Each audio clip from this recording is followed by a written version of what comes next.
जिसका डर था और जिस खदशे का इजहार मैंने कल ही कर दिया था, आज एक बहुत बड़ा हमला होता है। हमला हो गया है। पाकिस्तान में एक बार फिर मिलिटेंट्स ने हमला किया है। खैबर पख्तूनख्वा का जनूबी ज़िला करक जो है निशाना बना है। इकराम पाकिस्तान की अफवाज पर एक और हमला, दहशतगर्दों की तरफ से एक ऐसा हमला जिसने मजबूर कर दिया है। इतलात मौसूल हो रही हैं, इसमें इंतहाई इस वक्त एक बदतरीन हमला किया गया है जिसमें छात्रों इसके अलावा जख्मियों की जो इतलात हैं वो भी मौसूल हो रही हैं। और दोस्तों, तकरीबन 36 घंटे गुजरने के बाद अफगान तालिबान ने पाकिस्तान के सिक्योरिटी फोर्सेस पे हमला कर दिया। कहा जा रहा है कि 3 जो फेडरल कांस्टेबली के लोग हैं उनको शहीद किया गया, दे वर मार्टर्ड। और हुआ ये है कि खैबर पख्तूनख्वा का इलाका है ये करक, वहाँ पे ये वाक़या हुआ। अब भारत जिसके हाथों में खेल रहा है अफगानिस्तान, जहाँ से पूरी पॉलिसी बन के आती है, प्रॉक्सी वॉर जो चल रही है, भारत को निकल डालने के लिए अब हमें क्या करना होगा? मजीद अपनी पॉलिसी में क्या तब्दीली करनी होगी?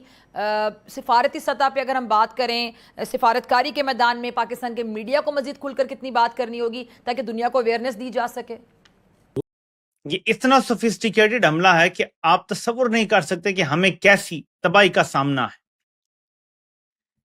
एक क्वाडकॉप्टर से हमला होता है पहले फौजियों के ऊपर। जख्मी फौजियों को उठाने के लिए एम्बुलेंस आती है, लेकिन दहशतगर्द एम्बुलेंस को फॉलो करके घात लगा के उसे रोक के और जख्मी फौजियों को पहले मारते हैं, कत्ल करते हैं और फिर एम्बुलेंस को आग लगा देते हैं।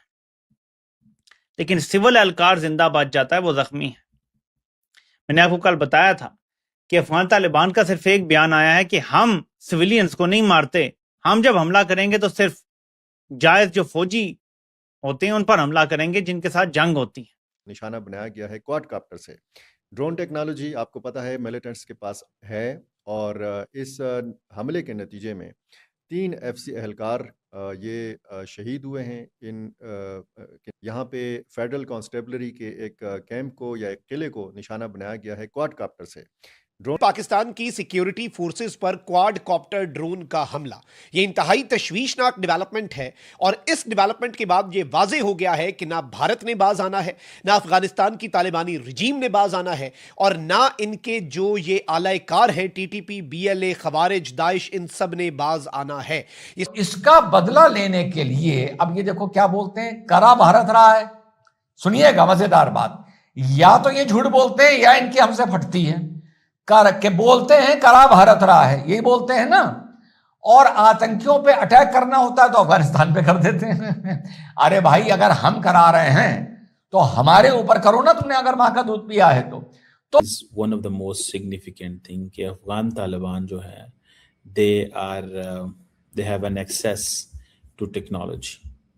उनके पास टेक्नोलॉजिकल एक्सेस जो है वो भी मौजूद है, एंड दे डू कंसिडर कि वो पाकिस्तान पे इस तरह हमला जो है वो कर सकते हैं। और ये एम्बुलेंसेस जो थी वो कुछ लोगों को लेके जा रही थी, एंड इनको फिर रास्ते में इंटरसेप्ट किया गया। और इंटरसेप्ट करने के बाद क्वाडकॉप्टर्स के ज़रिए, रिमेंबर क्वाडकॉप्टर्स, अब जो क्वाडकॉप्टर है वो it means they have an access, it means they have an access to technology. It means अब देखें इन लोगों को कहाँ से चीज़ें मिलेंगी, from where will they get all this. और अगले दिन ही ये जवाब आया है, और ये अभी सिर्फ शुरुआत है। खतरा मुझे ये है कि इन लोगों ने जो तश्कीलें अपने मकासद के लिए लाई थी ना, वो इनके गले भी पड़ सकती हैं। क्योंकि देखें, उनकी वफादारी अपनी कौम के साथ ज्यादा होगी। ये मत भूलें कि बॉर्डर के दोनों अतराफ रिश्तेदारियां हैं। आप उधर किसी को मारेंगे तो यहां भी किसी का रिश्तेदार, किसी का प्यारा मरा होगा।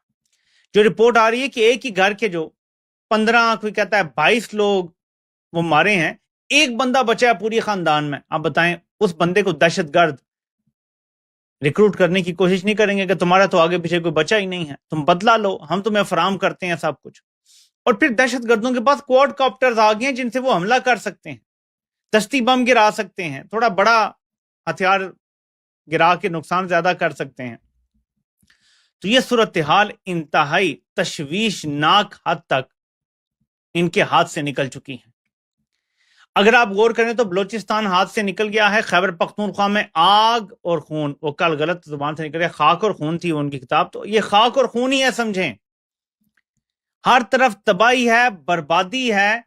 शहबाज शरीफ शायद ऑफिशियली पाकिस्तान के सबसे ज्यादा बैरून मुल्क दौरे करने वाला वज़ीर आज़म बन गया होगा पिछले 2 सालों में। टक्के की सरमायाकारी नहीं आई।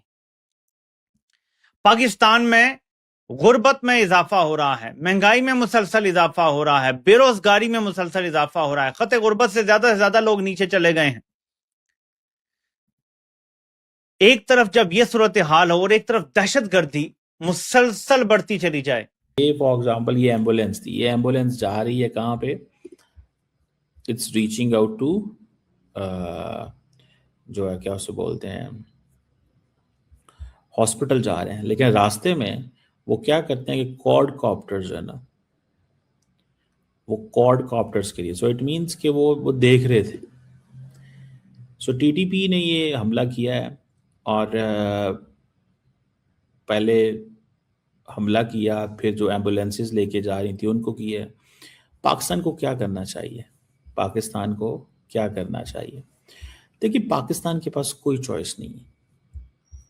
दोस्तों, पाकिस्तान ने सोचा था कि अफगानिस्तान के बॉर्डर्स पर स्ट्राइक करके दबदबा बना लेंगे, लेकिन मात्र 36 घंटे के अंदर तालिबान ने वो कॉमबैक किया है कि इस्लामाबाद से लेकर रावलपिंडी तक उनके होश उड़ गए हैं।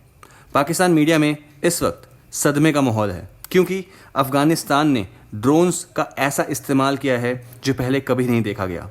और सबसे बड़ा ट्विस्ट तो ये है कि पाकिस्तान इसके पीछे भारत का नाम ले रहा है। दोस्तों, किस्सा शुरू होता है जब पाकिस्तान ने एयर स्ट्राइक का सहारा लेकर अफगानिस्तान के बॉर्डर एरियाज़ को टारगेट किया। उनका क्लेम था कि वो मिलिटेंट्स को मार रहे हैं, लेकिन ग्राउंड रियलिटी में कुछ और ही थी। रियलिटी में मासूम सिविलियंस और बच्चों की जान गई थी। अफगानिस्तान की गवर्नमेंट ने इसे एक ओपन प्रोवोकेशन माना था। तालिबान ने साफ साफ वार्निंग दी थी, हम सिविलियंस पर हमला नहीं करेंगे, लेकिन अगर पाकिस्तान की सिक्योरिटी फोर्सेस सामने आई तो हम पीछे भी नहीं हटेंगे। और दोस्तों, उन्होंने वही किया जो उन्होंने कहा था। मात्र 36 घंटे के अंदर एक ऐसा काउंटर ऑफेंसिव लॉन्च किया जिसने पाकिस्तान की बॉर्डर सिक्योरिटीज़ की धज्जियां उड़ा दी हैं। सबसे हैरान करने वाली बात यह है कि वो हाई टेक ड्रोन्स और मॉडर्न वेपन्स जो अफगानिस्तान ने इस बार यूज़ किए थे। पाकिस्तान मीडिया में इस वक्त एक ही सवाल है, इनके पास इतनी एडवांस टेक्नोलॉजी आई कहाँ से? वीडियो फुटेजेस में देखा जा सकता था कि कैसे पाकिस्तानी ट्रूप्स अपनी पोस्ट छोड़कर भागने पर मजबूर हो गए थे। जब उन्होंने एम्बुलेंस का सहारा लेकर निकलने की कोशिश की तो वहाँ भी तालिबान फाइटर्स ने उन्हें घेर लिया। ये कोई पुराने ज़माने की लड़ाई नहीं थी, ये एक वेल कोऑर्डिनेटेड मिलिट्री ऑपरेशन था जिसने पाकिस्तान के स्ट्रेटेजिक डेप्थ के सपने को चकनाचूर कर दिया। पाकिस्तान एक्सपर्ट्स और मीडिया हाउसेस अब भारत का नाम लेकर रोना रो रहे हैं। उनका कहना है कि इंडिया और अफगानिस्तान की बढ़ती दोस्ती पाकिस्तान के लिए एक 2 फ्रंट वॉर का खतरा पैदा कर रही है। हालांकि भारत ने हमेशा ह्यूमैनिटेरियन एड और इंफ्रास्ट्रक्चर की बात की है, लेकिन पाकिस्तान को डर है कि अफगानिस्तान की मिलिट्री ताकत के पीछे कहीं ना कहीं इंडिया का सपोर्ट ज़रूर है। अफगान लीडर्स ने भी क्लियर कर दिया है कि वो अपने देश की हिफाजत के लिए किसी भी हद तक जाएंगे।